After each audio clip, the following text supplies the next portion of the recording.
Hello there, Dan the Weatherman here. Hey, welcome to my weather show. We're going to take a look at the weather for New Zealand for the coming week. Much quieter this week for the kids on school holidays.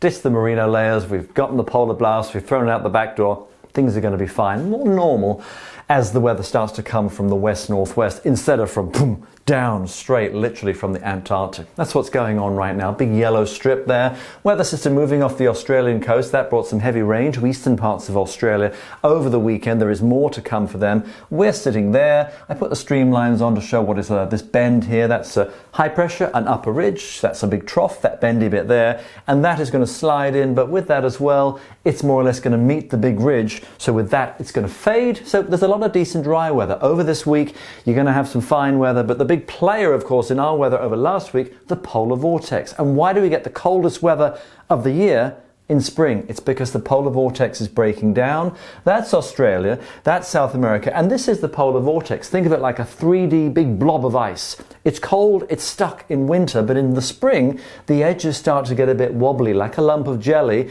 and if you start nudging it, it starts to ooze out the edge, and that's what happened. New Zealand sitting there, that was the lobe that brought the cold air for us last week. And of course we run this thing through the week, that goes away, see how the whole thing goes away. But what's the top of this thing? As more sunlight and longer days over the Antarctic work in, it's all starting to fade, like Mother Nature pulls the plug on this big glowing thing like a neon light, and then it stops. So we are otherwise fine. There'll be one more little flick of cold perhaps later in the month, but for us this week, much quieter with that area of high pressure sitting off to the east. This front comes in, but it's almost going to work in and hit the high and then drift away. So that's how Monday looks. West-northwest flow, very mild.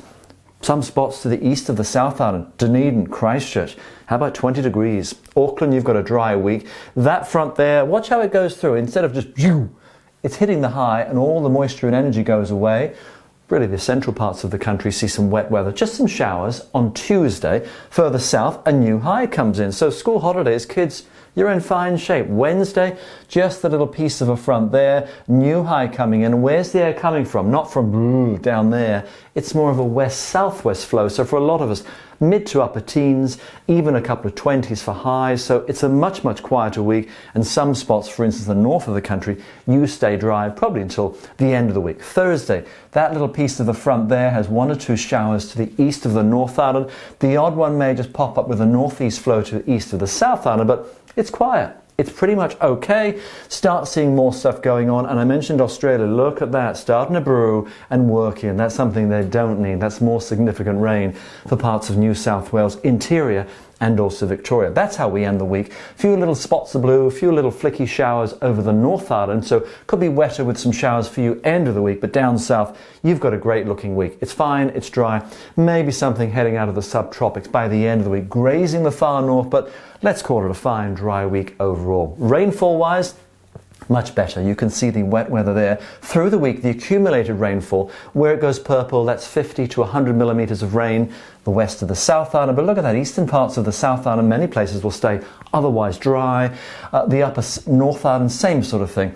It's going to be a fine week. Lots of high pressure. It's going to be dry. It's fine for the kids on school holidays. That's the weather for now.